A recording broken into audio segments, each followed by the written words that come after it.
Assalamualaikum warahmatullahi wabarakatuh. Saya akan menjelaskan apa yang sedang terjadi di kawasan Ancol.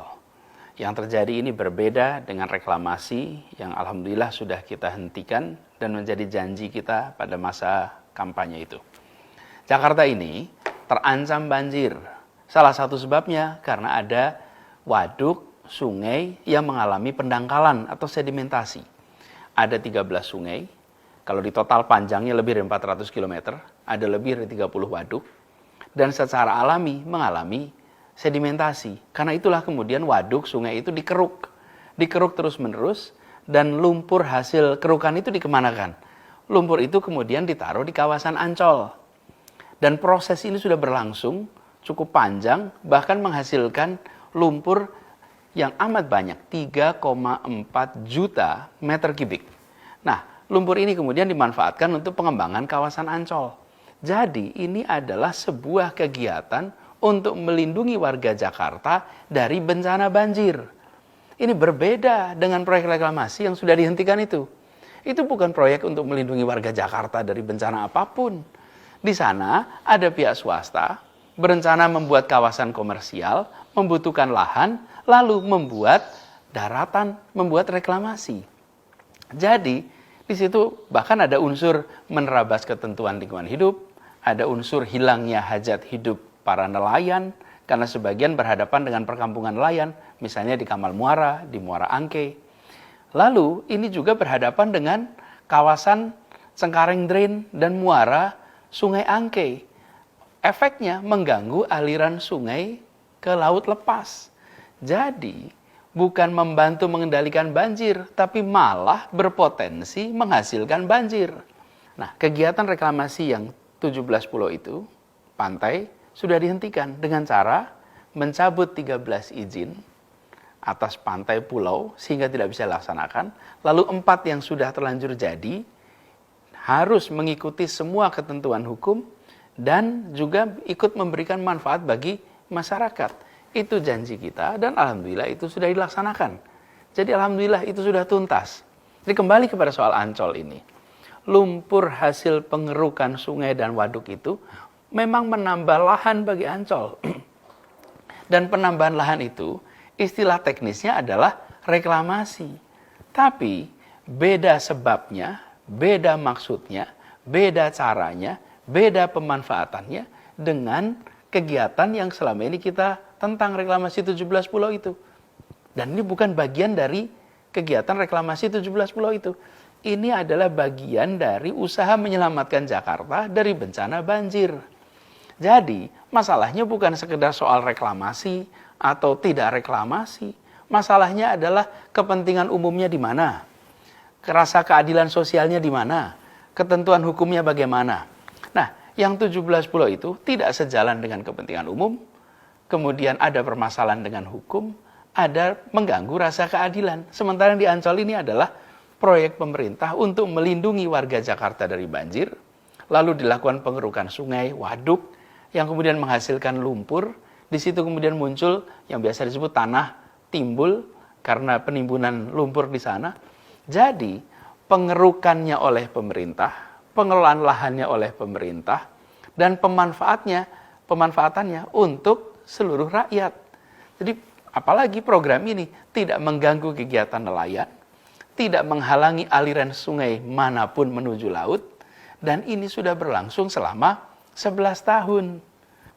Lalu untuk memanfaatkan lahan yang sudah terbentuk itu, yang ukurannya 20 hektar itu, Pemprov DKI harus memberikan alas hukum untuk memenuhi syarat legal administratif. Untuk itulah kemudian Keputusan Gubernur nomor 237 2020 dikeluarkan sehingga tanah itu bisa dimanfaatkan dan bisa dimanfaatkan segera untuk kepentingan publik. Mungkin ada pertanyaan, bila yang dibutuhkan itu memang hanya lahan 20 hektar, kenapa pemberian izinnya seluas 155 hektar? Jadi begini, pengerukan ini akan jalan terus. Pengerukan sungai, waduk, bahkan ke depan penggalian terowongan MRT, tanahnya pun akan ditimbun di tempat ini. Karena itulah ada kajiannya, dan dari hasil kajian AMDAL, lokasi yang dibutuhkan adalah sebesar 155 hektar. 120 hektar di sisi timur, 35 hektar di sisi barat. Yang juga disediakan kawasan yang nanti akan bersebelahan dengan stasiun MRT di Ancol. Jadi, apa yang dikerjakan oleh Pemprov DKI Jakarta, kemudian BUMD milik Pemprov DKI Jakarta, dalam hal ini adalah pembangunan Jaya Ancol, adalah untuk melindungi warga Jakarta dari bahaya banjir. Dan kegiatan ini, perluasan ini bukan dipakai untuk kepentingan eksklusif, sekedar komersial, tapi justru manfaat dari lumpur hasil kerukan itu jadi lahan yang dipakai sebanyak-banyaknya untuk manfaat masyarakat di Jakarta.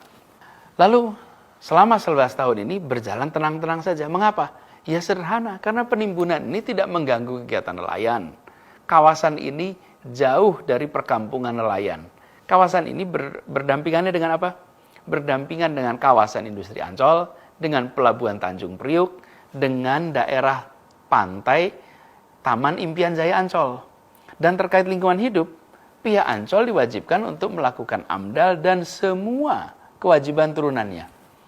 Karena itu saya tegaskan bahwa pelaksanaan pengembangan kawasan Ancol ini memang bukan bagian dari proyek reklamasi yang bermasalah itu. Mungkin jadi pertanyaan, mengapa sekarang jadi ramai, jadi riuh rendah?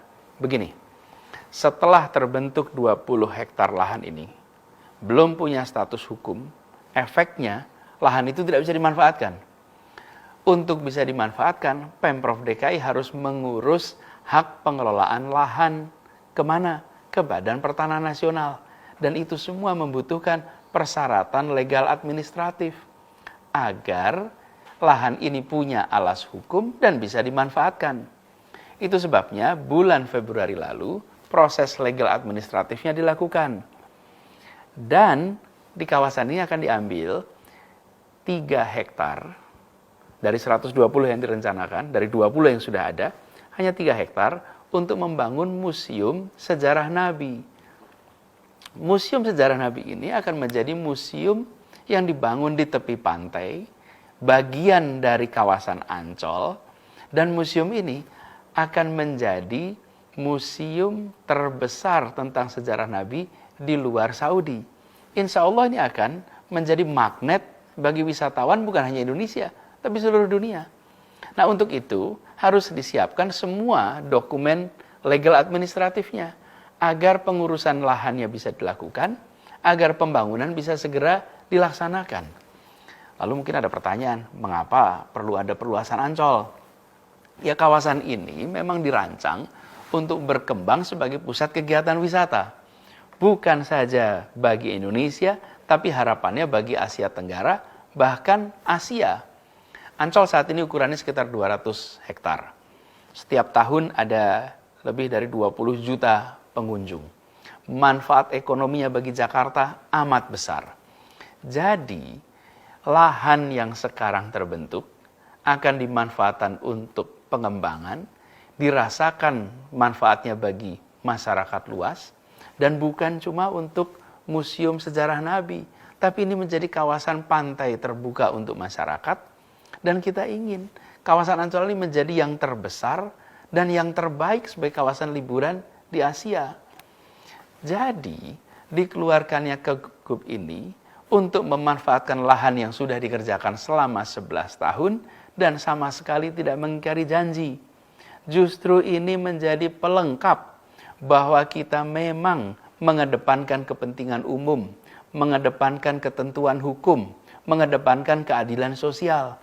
Proses pembangunannya pun tidak merugikan nelayan.